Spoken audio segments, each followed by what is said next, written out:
Bien-aimé, shalom, shalom, Zamba Pambola yo, Ozuli Bakou, Yakoya Mabisol sur la début année, est-ce que vous allez? Tozo tombe la yo, bonne année, bonne année, bonne année. Ce qui va né, oh, les kagari va né à problème, année, oh, yon zambe a pécho victoire. Est-ce que nous yo, ko tambola, biska yango, épée samela yo. Zambo ayanula kalo samba batu, zamba yanula yo. Yo kane so bien-aimé, na tombo tourne sur le komoko. Nos vies sur la terre sont limitées. Mais il faut beaucoup la gérer avec beaucoup de sagesse. Oui, bato ba comprendre que Nzambe da pesi bango ane o. Ba ko kokene à l'encontre ya maloba na Nzambe. L'homme de Dieu David azoloba, je sers ta parole dans ma vie afin de ne pas pécher contre toi.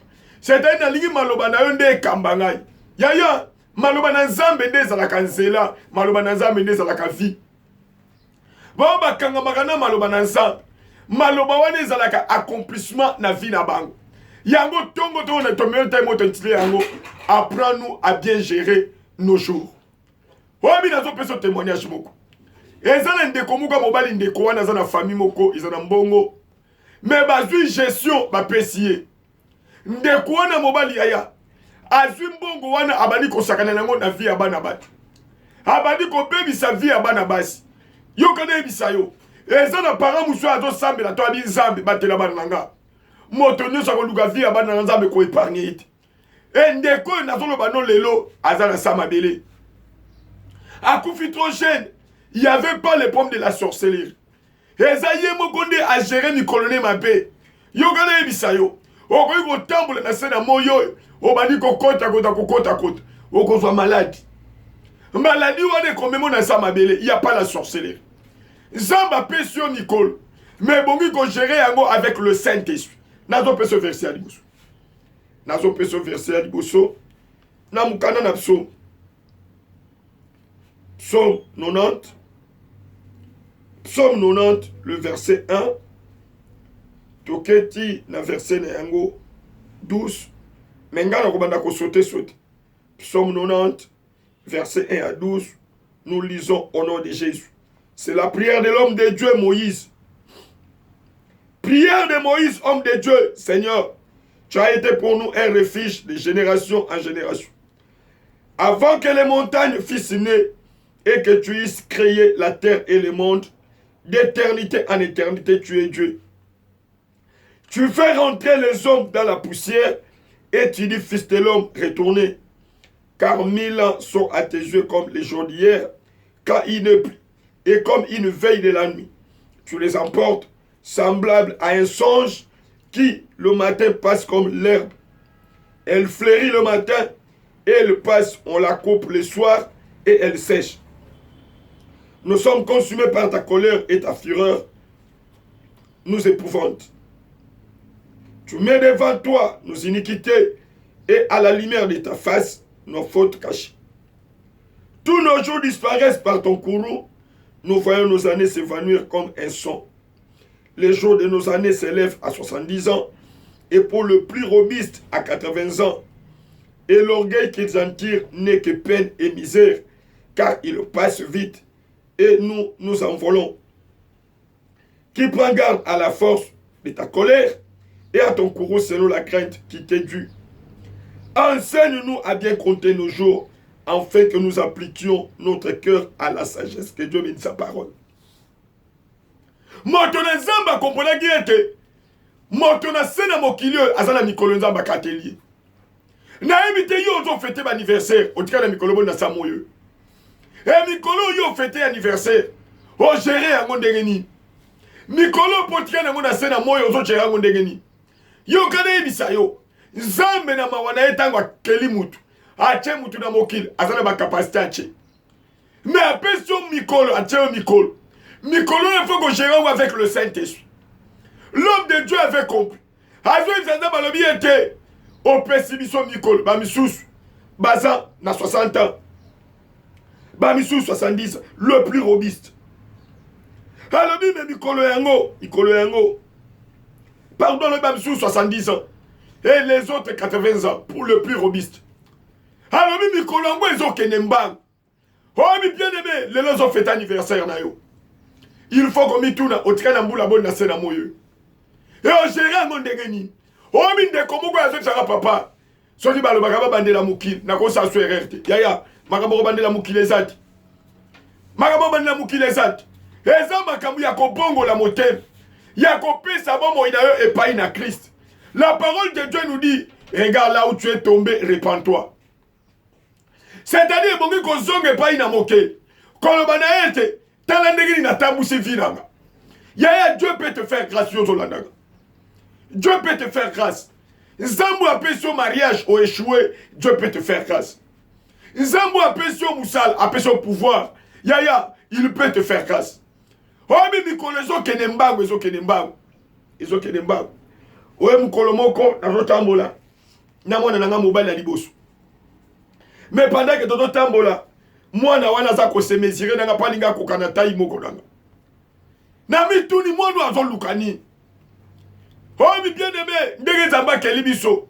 Les a même na taille on zamba linyo suka. Mais il faut qu'on gère Taïwan. Mikolo nzamba apesio. Ozo gérer mon ndenge ni parce que ça na mbo. Tande ozo même sa vie abat. Tande de même sa vie abat. Pour nzamba apesio musala.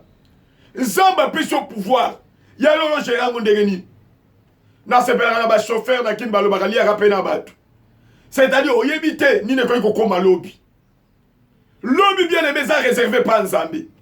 Yango, il faut que yeba lelo, na gérer mon dégeni. Est-ce que na gérer moi avec Nzambe? Est-ce que na gérer moi avec Nzambe?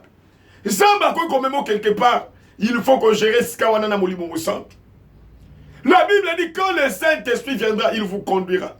Le Saint-Esprit n'a jamais conduit quelqu'un dans les erreurs, il le conduit toujours dans la vérité.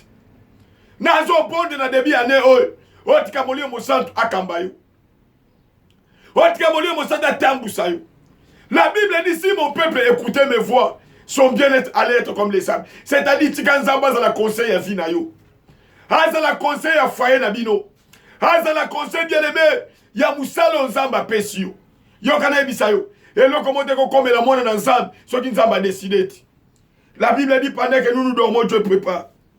Nazo bondela ya nzambe kokisamela yo na kombo na Yesu. Tozo verset mususu. Na mukane Esther. Esther. Mukane Esther. Esther chapitre 6.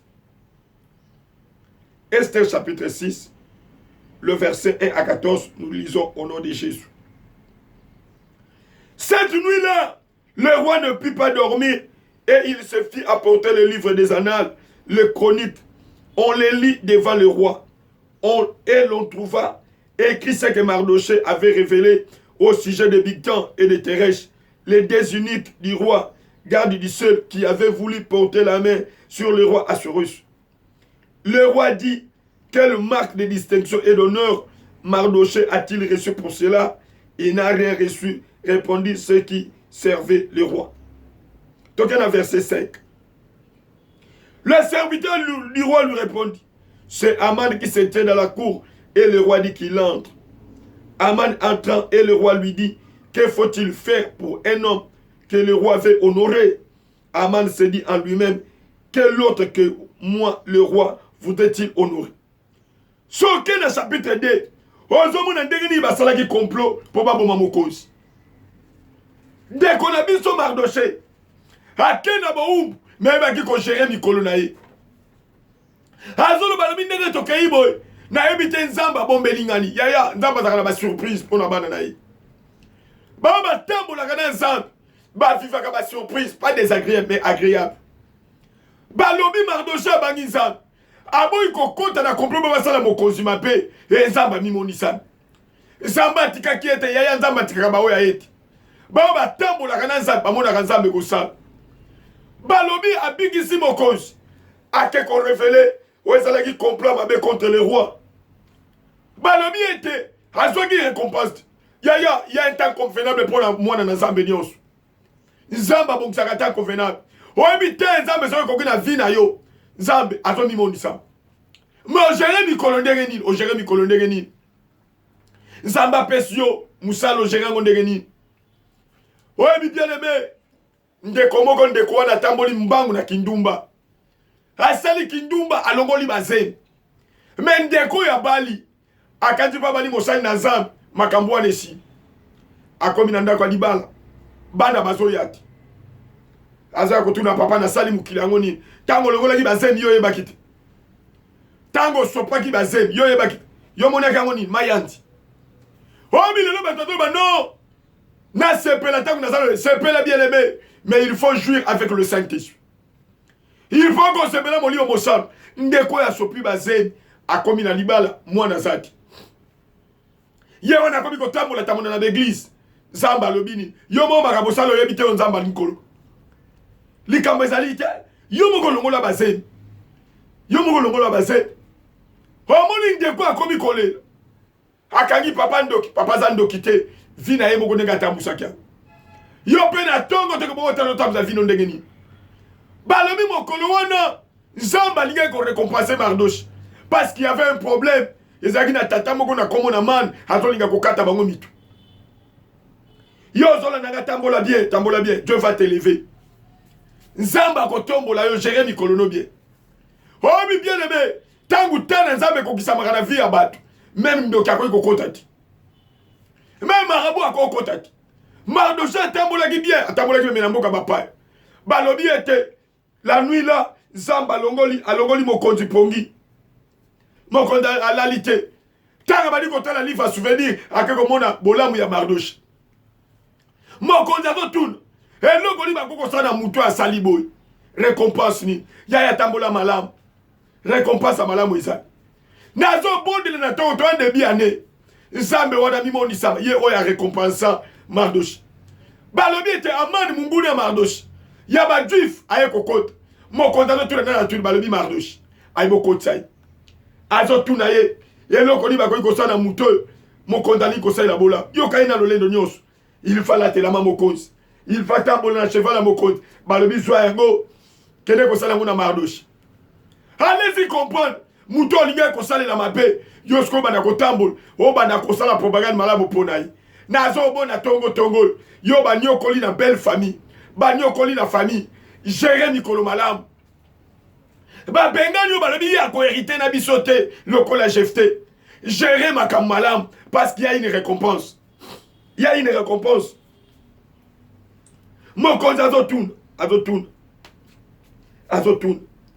Que faut-il faire pour un homme que le roi veut honorer? Aman s'est dit en lui-même, quel autre que moi le roi voudrait-il honorer? Et là, quand il va construire un moto, il va tomber. Est-ce qu'on gère ma kamala? Est-ce qu'on gère ma kamala? Le long Zamba est kolobelangana yo, papa, Zamba pèse sur l'église, gérant mon malam. Zamba pèse sur foyer, gérant mon malam. Zamba pèse sur mon cause, gérant mon malam. Zamba pèse sur ma pang, gérant mon malam, parce que Dieu récompense. Zamba récompense à Rabat. Et tant que Zamba récompense à Rabat, et c'est la côte convenable. Tant que Zamba est récompensé Mardoche, et c'est la pour la défendre les Libotanaï. Peut-être yo Zamba pèse sur ma coquille. C'est pour défendre les orphelins, défendre les veuves. Mais t'as ma kabouille au sani. Obosani. Obosani. Ozala koluka peuple. Peuple on a perçu. Au chande na ba numéro de téléphone. Yaya bongo la moté. Apprends-nous à bien gérer nos jours. Est-ce qu'on doit gérer Nicolo Malam? Tozo le babloko la mokonzi wana. Nalia mela. Oui, il y a mela. Mais gérer Nicolo Malam. Tika nzambe na lol. Oya kotyo na ne asika. Asunga yo. Otambola yo bokote otamana molio mosantu. Nguya na nzambe la tayo. Et c'est pelisa bomo ina yo. Nzambo ya sale la kabatu bolam. A peso koton convenable. A rémunérer yo. A récompenser yo. Ozanga témoignage te. Yaya. Kozanga témoignage te. Baba tambola kana nzambe. Bazanga témoignage te. Yango ndeko jo bazolo balobi ete. Attache-toi donc à Dieu. Et tu verras la paix. Attache-toi donc à Dieu. Et tu auras la paix. Tu réjouiras encore du bonheur. Job 22, verset 21. Kanga mana nzambe nzamba sunga yo. Oye bana ko gérer Nicole. Tala. Bao basali nos fois l'année passée. Ba ki na ba projet. Que na 2024 ngana ko sala boy. Ba musu ba konta ki même ba passeport pour ba visa. Et que le 5, le 7, hakene miki la pote. Mais comme il est 31 à côté de 2024. Nzambena desidak. Mais tika mikolo na yo, et ça la gérer na Saint-Esprit, na kombo na Yesu, to bondeli bongo. Amen.